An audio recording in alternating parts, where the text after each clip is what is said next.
नमस्कार। मैं Praveen Verma, astrology, numerology, vastu, पामिस्टियन जेमस्टोन कंसल्टेंट। आज मैं आपके सामने ज्योतिष के दो और नए सूत्रों को लेकर आया हूँ। आज आज के जो दो सूत्र हैं उनमें पहला है दुर्धरा योग और केमद्रुम योग। आइए देखते हैं ये योग हमारे जीवन पर किस प्रकार प्रभाव डालते हैं। अगर आपकी जन्म कुंडली में इस प्रकार से कोई योग बनता है तो उसका क्या फल होता है। आइए सबसे पहले देखते हैं दुर्धरा योग को। इस योग के अंदर यदि चंद्रमा से द्वितीय और द्वादश भाव में कोई ग्रह हो तो दुर्धरा नामक योग बनता है। जैसे कि इस जन्म कुंडली में लगन भाव में प्रथम भाव में चंद्रमा है और चंद्रमा से द्वितीय भाव में एक दो ग्रह गुरु ग्रह है, 3 4 5 6 7 8 9 10 11 12 और द्वादश भाव में शुक्र ग्रह है। तो इस प्रकार से बनने वाले योग को दुर्धरा योग कहते हैं।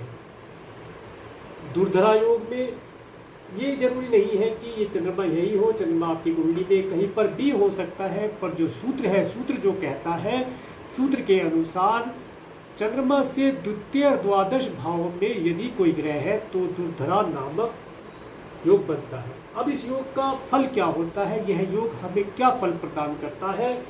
दुर्धरा योग में उत्पन्न मनुष्य त्यागशील, सुखी, धनी, वाहन और सभी प्रकार के सांसारिक सुखों को भोगने वाला होता है।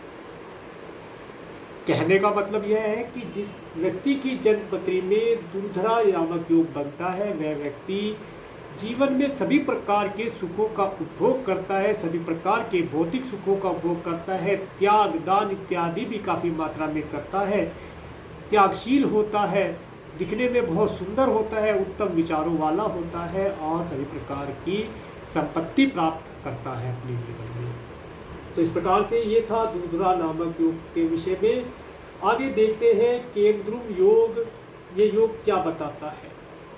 यदि किसी व्यक्ति की जन्म कुंडली में चंद्रमा से तृतीय और द्वादश भाव में कोई ग्रह ना हो, पहला सूत्र कहता है कि किसी व्यक्ति की जन्म पत्रिका में चंद्रमा से द्वितीय और द्वादश भाव में कोई ग्रह ना हो। उसके साथ साथ एक और चीज कहता है, यदि चंद्रमा के साथ कोई ग्रह हो,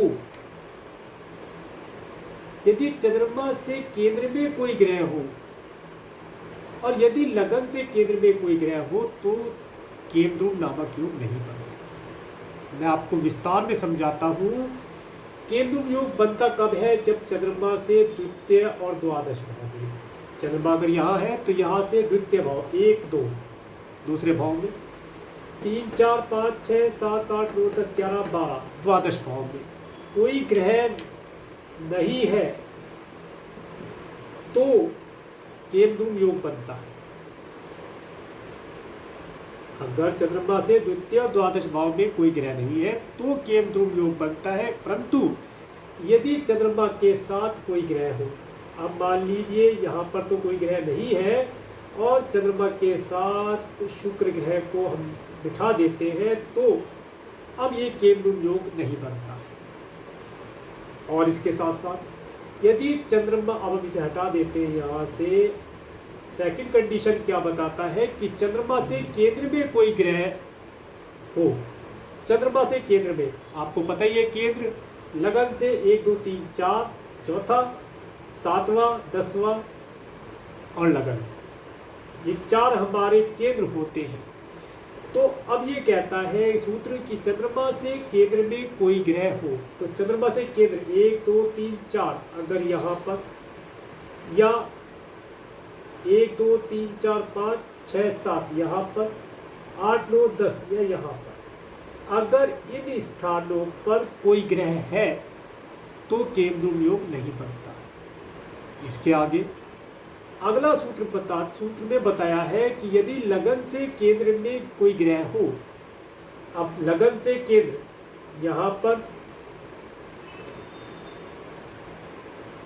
यहाँ पर या यहाँ पर, अगर लगन से यहाँ पर या यहाँ पर केंद्र में कोई ग्रह हो तो केमद्रुम नामक योग नहीं बनता।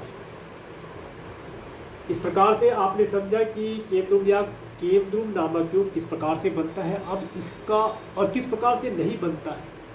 अब एक चीज़ मैं आपको और बताना चाहूँगा कि ये केमद्रुम नामक योग अच्छा नहीं होता है। जो शास्त्रों में बताया गया है, इस योग के अनुसार ये व्यक्ति को मलिनता, दुख, निर्धनता, दूसरों की गुलामी करना, ये सब चीज़ें देता है, जो कोई भी व्यक्ति नहीं चाहेगा कि उसके जीवन में इस प्रकार की कोई परेशानी हो या इस प्रकार की किसी कठिनाई को उसे फेस करना पड़े। तो आज हमने देखा कि धूर्धरा नामक योग और केमद्रुम योग किस प्रकार से बनता है और क्या क्या इनके सूत्र ज्योतिष में बताए गए हैं, उनके विषय में आज आपने जानकारी प्राप्त की। अगर आपको मेरा ये वीडियो अच्छा लगा हो तो आप मेरे इस वीडियो को लाइक करें, और यदि आप मेरे चैनल पर नए हैं तो मेरे चैनल को सब्सक्राइब करें, जिससे आने वाले नए वीडियो का नोटिफिकेशन आपको मिल सके। और मेरे इस वीडियो को प्रेमपूर्वक देखने के लिए, मेरे इस चैनल पर प्रेमपूर्वक बने रहने के लिए आपका प्रेमपूर्वक धन्यवाद। नमस्कार।